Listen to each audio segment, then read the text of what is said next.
Incoming call from Prashant Anna SFI heart identified by Truecaller.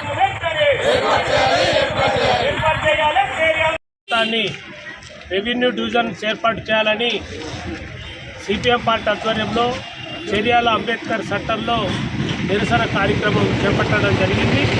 ఈ చేర్యాల ప్రాంతం revenue division అనేటువంటి కోరిక ఈ ప్రాంత ప్రజలు 2 లక్షల జనాభా కలిగినటువంటి ప్రాంత ప్రజల కోరిక.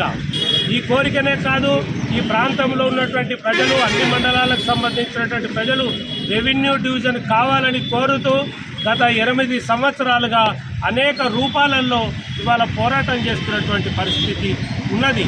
ఈ చేర్యాల ప్రాంతం అంటే 53 గ్రామ పంచాయతీలు ఉన్నాయి, 4 మండలాలు ఉన్నాయి, ఒక మున్సిపాలిటీ కేంద్రం ఉన్నది. ఇది జనాభా రెవెన్యూ డివిజన్కు సరిపోయేటువంటి జనాభా ఉన్నటువంటి ప్రాంతం.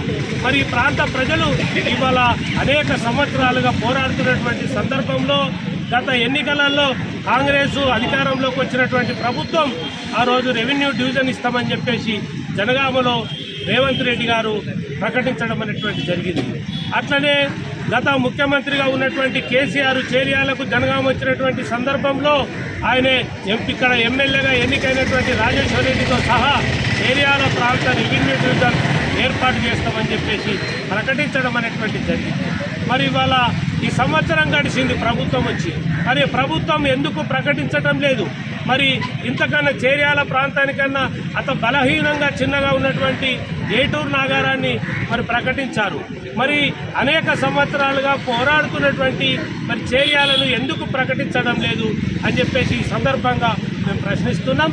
ఇది కనుక ప్రకటించకపోతే వెంటనే కాంగ్రెస్ దిగొచ్చి చేర్యాల రెవెన్యూ డివిజన్ ఏర్పాటు చేయకపోతే సిపిఎం పార్టీ ఆధ్వర్యంలో ఈ ప్రాంతంలో ఉన్నటువంటి ప్రతిపక్ష రాజకీయ పార్టీలను కలుపుకొని, అట్లానే విద్యార్థి సంఘాలను కలుపుకొని, మాలమానాడు, ఎంఆర్పిఎస్ ప్రజా సంఘాలను కలుపుకొని, ఈ ప్రాంత ప్రజలందరినీ కూడా కలుపుకొని ఎర్రజెండా సిపిఎం పార్టీ ఆధ్వర్యంలో పెద్ద ఎత్తున పోరాటానికి దిగుతాం. ఇది కన్ను తెరవాలి కాంగ్రెస్ ప్రభుత్వం అని చెప్పేసి ఈ సందర్భంగా విజ్ఞప్తి చేస్తున్నాం. మరి చేర్యాల రెవెన్యూ డివిజన్ పోరాటం ఉధృతమవుతున్నటువంటి పరిస్థితి ఉంది. ఇది ఉధృతం అవుతుంది. ఈ ప్రజలందరూ కూడా ఒక్కతాటి మీదకి వచ్చి రోడ్లను దిగ్బంధం చేసేటువంటి పరిస్థితి కూడా వస్తుందని చెప్పేసి ఈ సందర్భంగా కాంగ్రెస్ పార్టీకి హెచ్చరిక చేస్తున్నాం.